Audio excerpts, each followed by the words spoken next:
Every state has at least one good thing about it, except California. So before we even begin, let's get rid of it. Anyway, so all 49 states have something good about them. Florida with its beaches, Idaho has got potatoes, New Mexico has Breaking Bad, Colorado has drafts, You guys say Colorado! and Montana has Hannah Montana, who by the way is far better than Miley Cyrus. But anyways, the key thing here is that these states only have a few good things about them, and there's almost always something to hate about them. But what if we could make the perfect state? Well, ladies and gentlemen, and Steve, I present to you the ultimate state, West Carolina. Right now, it's just a dream, but if we petition the government to spend hundreds of billions of dollars, if not trillions, to carry out my plans, we can make this dream a reality. So hear me out as I explain to you the plan for this perfect state. So, first and foremost, we're going to need to figure out the perfect location for this state. So we need a state with moderate temperatures and all 4 seasons, so we're looking towards the middle of the US.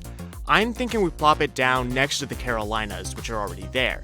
But we need to make room here, since I'm sure Tennessee wouldn't appreciate losing so much land. And I would want to be on the good side of Tennessee so that I'm allowed to use the "you're the only 10 I see" pickup line. There's a reason I'm lonely. So, let's work on rearranging the border so that we can make room and no one loses anything. First and foremost, we switch Rhode Island and Texas. This has zero purpose except to make it so that people can no longer say everything's bigger in Texas.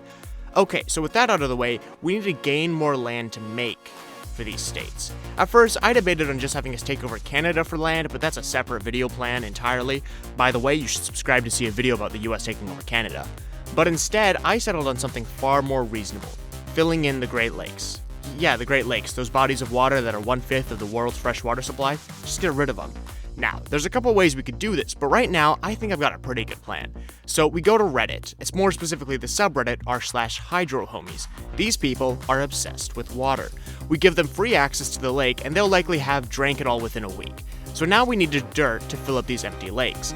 We're gonna take this dirt from France. In order to cut down costs, we're simply gonna get a couple of men to get shovels and start digging a hole. Within hours, random men will begin appearing to help them dig the hole bigger and bigger. And before you know it, we have a couple hundred dudes digging, and we simply transport the dirt over here to fill the Great Lakes in. Easy done.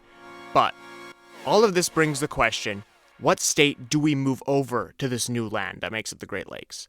Well, I'm thinking we do Nebraska, since there's nothing in Nebraska in the first place. They won't even notice the difference, honestly. So now that we have that done, let's shift some other borders around. Now, of course, I took a few liberties here, such as putting Nevada up with Alaska, but other than that, things are pretty even, things are pretty normal. And we have the perfect amount of room for our new state, West Carolina. So we have a good location, the borders are shifted around, now it's time to fully realize my dream. See, I also want access to the beach, so we're just going to stretch the border a bit and separate North and South Carolina so we can reach it. Now, we need a way to have fun, so we're just going to go around borrowing from various places. We'll take Disney World from Florida, we'll take the Eiffel Tower, Big Ben, the London Eye, the entire country of Belgium, and lastly the city of Vegas so that we can get those gambling taxes. We will of course add more things over time to increase popularity, but this feels like a good start. Of course, we'll eventually use this state to take over the US and later the world, but that takes time and patience and planning, and we're in the very early planning phases of everything. So the only thing I can ask you is, can you help West Carolina become real by making my dream your dream as well? Thank you all for listening to my TED Talk.